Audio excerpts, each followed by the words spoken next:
Hello mga ka-native. Hindi pala ako si ka-native, ito si ka-native. Yan, sino yun? Sino yun? Yan. So, yun po si Julo, no? Breeder natin dito sa Manukan. Yan, siya yung nabibreed. So, topic pala natin ngayon ay napakaganda pa rin dahil gusto ko lang sabihin, no, na malakas pa rin yung kita dito sa Heritage Chickens. May nasasabi kasi na sino ba yung mas malakas, no? Native chicken ba or heritage chicken?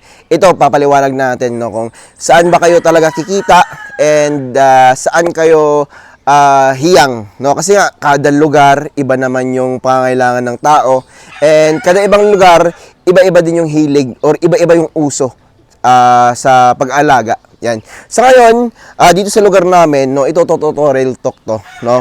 Ang native chicken, syempre hindi yan mawawala, no, sa market dahil yan talaga yung hinahanap ng karamihan, lalo na yung mga balikbayan. Kaso nga lang, ang native chicken po ay may kamahalan ang presyo, no. Lalo na sa mga darag native chicken. So kapag dito sa lugar namin, may kamahalan yung darag. Kahit sa ibang lugar naman, mahal yung darag at hindi siya afford ng halos lahat ng tao or normal na Pilipino. So, ang makaka-afford doon, syempre yung mga big time, no? Yung may mga kaya, may mga pera, kasi nga mahal po yung darag native chicken, no? So, ang mga ano din naman, mga native chicken sa palengke, yan, kapag may okasyon lang, doon lang din bumibili yung iba. Yan, yung iba nag-aalaga na lang ng native chicken para pang konsumo nila. Kasi nga, mahal yung presyo at yung ibang backyard naman kapag sila naman nagde-deliver ng mga native chicken or nagbebenta ng native chicken, minsan nalulugi sila dahil po yung native chicken matagal po lumaki. So real talk din po 'yan about sa native chicken, no, kahit mga Bisayang manok or may mga laing hulo, yan.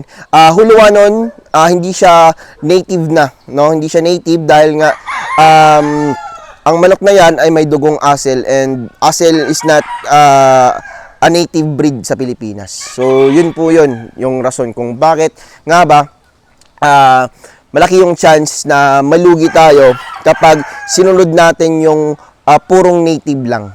Yan. Lalong-lalo na barat yung buyer natin. Okay lang kung maganda yung presyo and maganda yung market natin, no? Or may sinusupplyan tayo, mas maganda yon. Kasi nga, kapag nagpapalaki tayo ng native, mabagal po sila lumaki. Yan. Lalong-lalo na yung mga nagre-raise ng native ay yung pinapakain lang ay mga crack corn, no, mga normal lang din na pakain. Sobrang tagal, malulugi ka talaga. Sigurado 'yun. Yan. So based lang din yan sa computation natin. Dito sa lugar namin, pinaka mabenta sa ngayon ay ang Rhode Island Red. So dito sa Manukan natin, ang hinahanap ng tao talaga ang Rhode Island Red. Bakit nga ba Rhode Island Red? Malakas mangitlog and masarap din naman yung karne niya, no?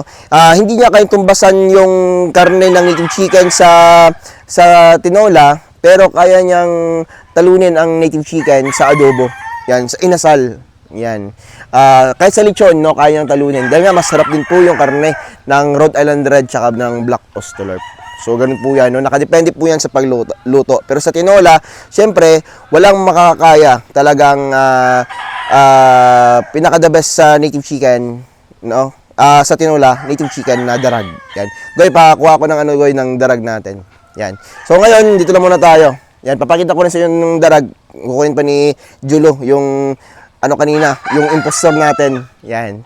So, masasabi ko lang, kung gusto niyo mag-alaga ng for meat production na may dugong native chicken, i-upgrade nyo yung inyong manok, no? So, pinaka the best na i-upgrade sa mga sa manok, pinaka the best na i-mix para sa akin, heritage chicken and darag, no? Wag lang po sa ito, hindi ko siya masasabi, no? Itong darag native chicken na ganito, hindi ko siya ma-advise na i-breed sa Rhode Island Red. Bakit nga ba? Kasi nga, ang Rhode Island Red, napaka-dominante ng color. Ganito yung kakalabasan. Anak ng darag, no? Kasi may darag na babae, no? Ito, anak to ng darag na babae. Ayun, no? May nakita kayong pula doon. Anak po yan ng darag na babae, no? Yan. Ito yung lolo, no? At anak ng Rhode Island Red. So, yung kinalabasan, ayun, parang Rhode Island Red pa rin, pero mas maliit siya. Kasi nga, may lahi siyang darag. Pero yung karne, masarap. Yan, no? Parang Rhode Island Red talaga siya, maliit lang. So, yung pinasarap lang natin ang karne. And the best for egg, no? Ito yung itlog ng darag, oh. Papakita sa inyo ni Julio, yung impostor natin, oh. Yan, napakaganda ng itlog nitong darag. Ito, yan, no? Masarap yung, ang itlog ng darag. For meat talaga, syempre, the best ang darag. Masasabi ko lang, pwede tayo magbenta ng per kilo, yan, pero sa tamang presyo, no, nitong darag. Dapat talaga mas mahal siya kumpara doon sa mga upgraded na native chicken. So ito, pwedeng mabenta, no, sa tamang presyo, no, at dapat din po, no, sa tamang presyo, at dapat din na lalaki yung ibebenta natin. So, hindi advisable yung mga babae nito. Dahil yung mga babae sobrang gaan. Ang lalaki mas okay siyang ibenta.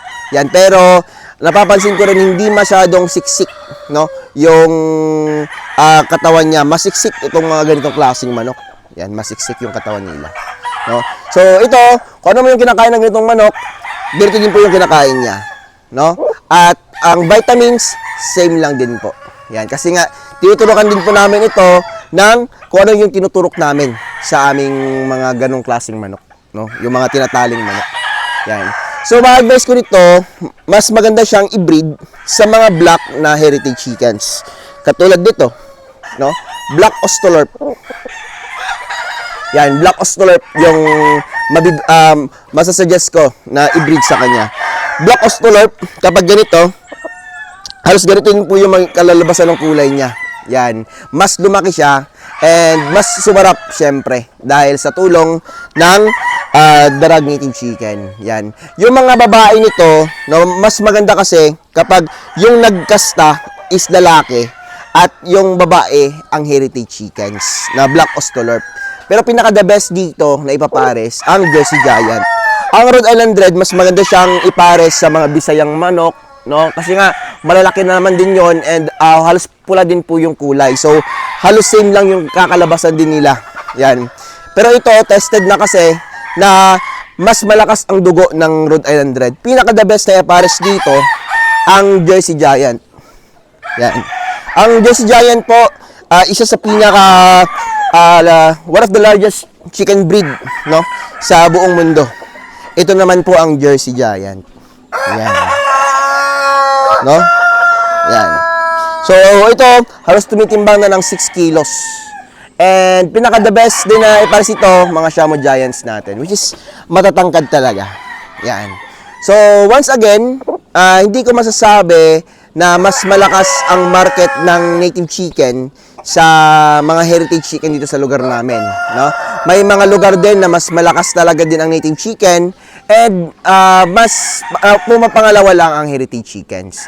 Para sa akin, mas maganda meron kang both nito at ikaw na bahala, no? Mag-mix ng sarili mong upgraded native chicken.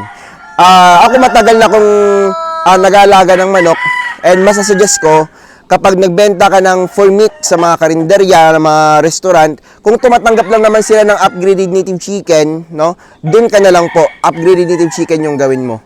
So, kapag ganito naman yung hinahanap nila, so mag-stick ka lang dun, no. Pero dapat, pagandahin mo rin yung presyo na hindi ka malulugi. No, kasi nga, magaan po talaga tong manok na to, matagal po siyang lumaki. Kasi nga, native talaga, no. Ang mga ninuno nito ay mga hialas, no? Mga wild na manok, yan. So, yun lang yung mga advice ko, no? Mas maganda may dalawa kang klaseng manok, purong native chicken at saka heritage chicken. So, yun lang at ikaw na bahala mag-cross kung ano man yung gusto mong i-project or kung may nakakontrata ka na upgrade native chicken, may nakakontrata ka rin na pure native chicken, no? So, mag-stick ka lang doon sa kanila. No, mas maganda may buyer ka na. Tapos, ikaw na sarili gumawa ng upgraded native chicken mo para malaman mo rin yung gusto ng inyong mga buyer. Yun lang po mga ka-native at sana nakatulong ang video na ito. Maraming salamat po.